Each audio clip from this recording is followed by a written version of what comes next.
Hello everyone, and welcome back to Boss Economic World. The only show on the internet that puts on its rubber gloves, peers into the mouth of the global economy, and tells you exactly which teeth are rotten. Today, we're taking a trip to the UK, a land of tea, queuing, and apparently, a government that has just discovered the economic equivalent of a reversible jacket. The date is November 19, 2025. The UK is shivering, not just from the autumn chill, but from the relentless cost of living crisis that has had a python-like grip on family budgets for years. And into this chilly landscape steps the Chancellor of the Exchequer, Reeves, with a plan. A plan so bold, so audacious, it involves. Leans in conspiratorially, writing a sternly worded letter. Yes, you heard that right. The big news rattling the City of London today is that the Chancellor is urging, requiring, and seeking a probe into some of the most painful pressure points for the British public: your teeth, your car, and your pets. She's sicking the UK's big competition watchdog, the Competition and Markets Authority, on private dentists, petrol stations, and vets. Her stated goal? To bear down on prices and help families. A noble cause, you might think. A government finally standing up for the little guy against corporate price gouging. But here at Boss Economic World, we don't just read the headlines, we read the fine print, the subtext, and the political tea leaves. And what they're telling us is that this isn't just a story about the price of a filling or a tank of petrol. This is a story of a spectacular political U-turn, a lesson in regulatory whiplash, and a masterclass in how to look like you're fixing a problem when the real solutions are far more difficult.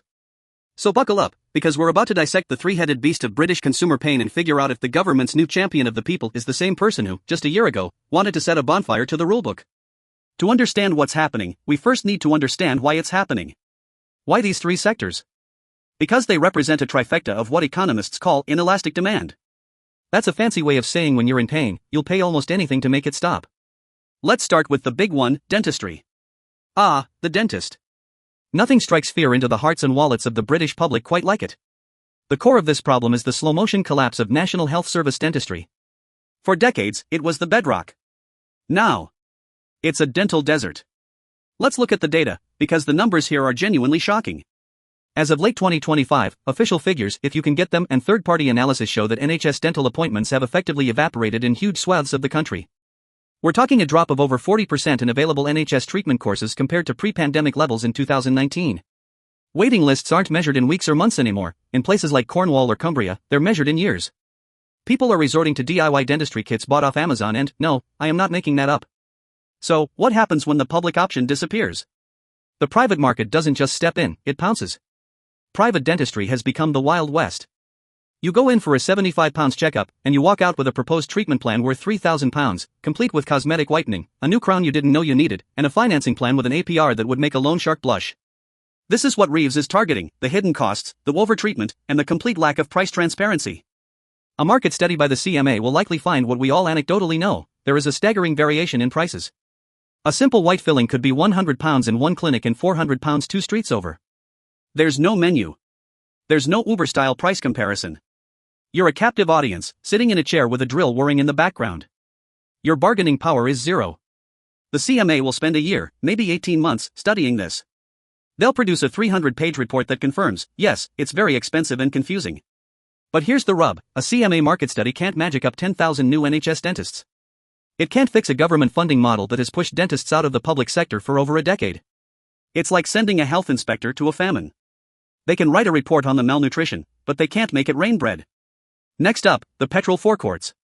The fuel fiasco.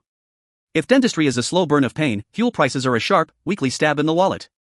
The accusation here is one that motorists have been making for years: the rocket and feather effect. When the global price of oil shoots up, the price at the pump rockets up with it, sometimes within hours. But when the global price of oil tumbles? The price at the pump falls like a feather, gently, slowly, over weeks, if at all. Let's look at the last 6 months. In the summer of 2025, a flare-up in the Strait of Hormuz sent Brent crude from $85 to $105 a barrel.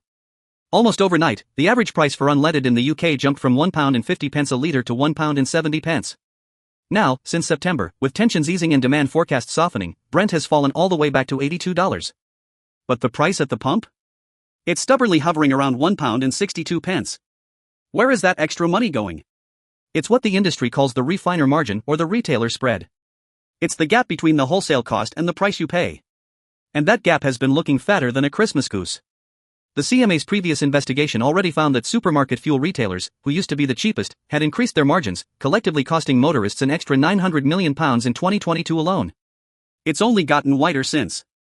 So, Reeves's solution? Force petrol stations to provide real-time pricing data from early 2026.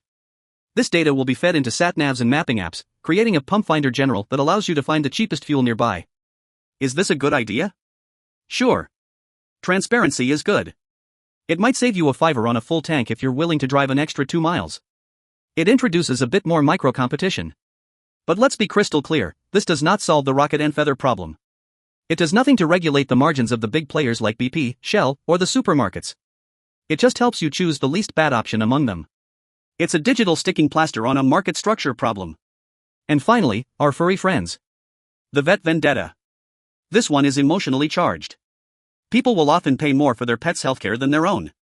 And the private sector knows it. Over the past 15 years, the UK veterinary market has undergone a quiet but revolutionary consolidation. Gone are the days of the independent local vet, James Ario style. Today, over 65% of UK vet practices are owned by just 6 large corporate groups. Giants like CVS Group, IVC Evidentia, and Linnaeus. This is a classic private equity playbook. Buy up lots of small, independent businesses, consolidate them, streamline operations, and leverage economies of scale to maximize profit.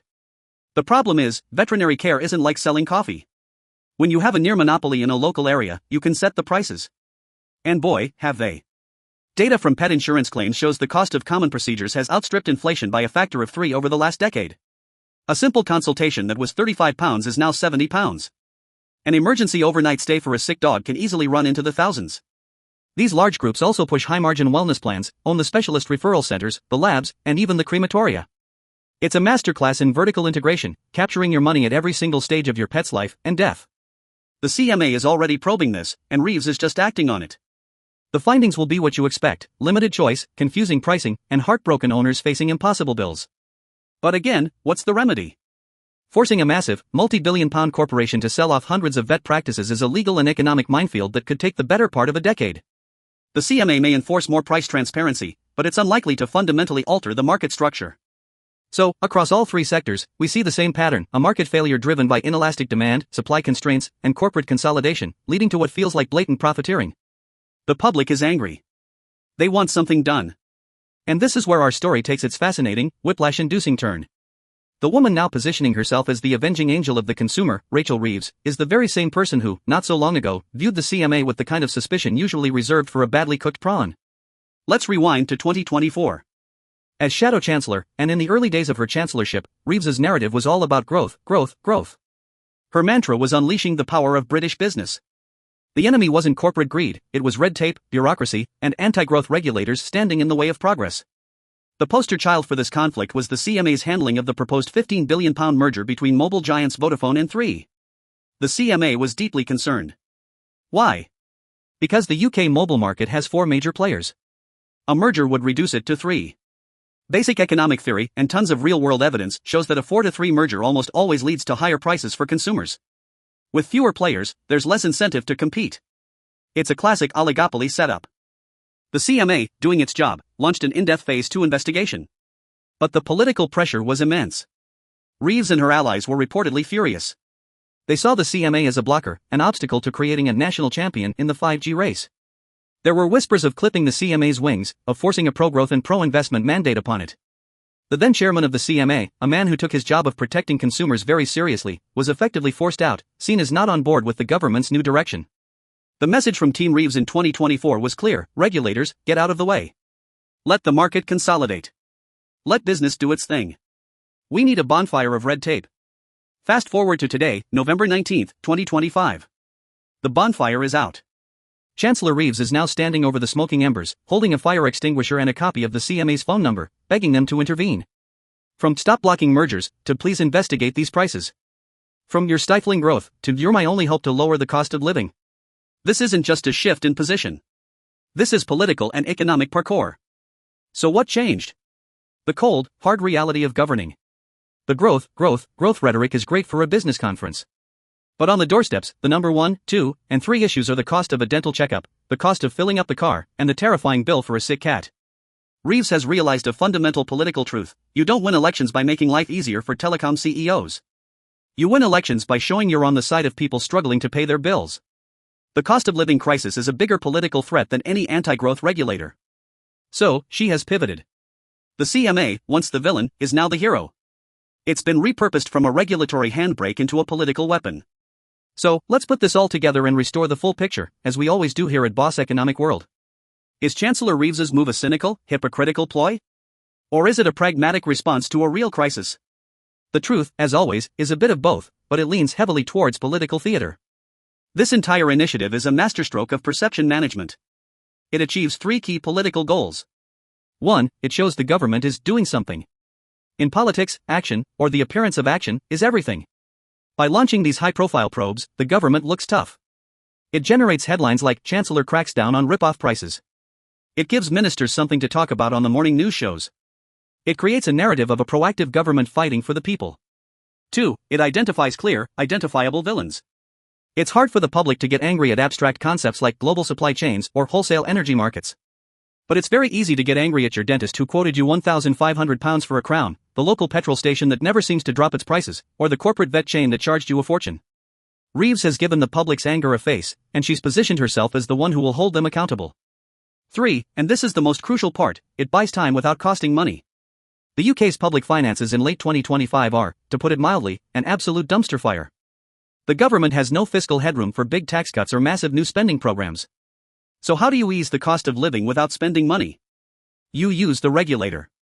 A CMA market study costs a few £1 million, peanuts in government terms. And it kicks the can down the road for 12 to 18 months. By the time the reports are out and any real remedies are proposed, we'll be in 2027. It's the ultimate look-busy scheme. Will any of this actually lead to lower prices for you and me? The short answer is, maybe, a little, eventually. The real-time fuel app might shave a few pence off a liter. Increased price transparency in dentistry and vets might force some of the more egregious players to moderate their costs. But these are marginal gains. This will not fundamentally change the trajectory of your household bills. It won't fix the NHS dentistry funding crisis. It won't control the global price of oil or break the rocket and feather cycle. It won't unwind the massive private equity consolidation in the veterinary sector. Those are the real diseases. What we are seeing today is the government aggressively, and very publicly, treating the symptoms. The full picture is this: a politically savvy chancellor, boxed in by a brutal cost of living crisis and empty government coffers, has turned to the only tool she has left that is both highly visible and virtually free. She has weaponized the competition regulator, turning it from a pro-competition watchdog into a pro-incumbent political shield. It's a gamble that the public will be satisfied with the promise of action, even if the results are years away and likely to be modest. And in the world of politics, where a week is a long time, 18 months is an eternity. So when you see the headlines tomorrow, remember what you learned here at Boss Economic World. This isn't an economic revolution. It's a calculated act of political survival. A very public U-turn designed to navigate a very tight corner. Stay sharp, stay skeptical, and always read the terms and conditions. I'll see you next time.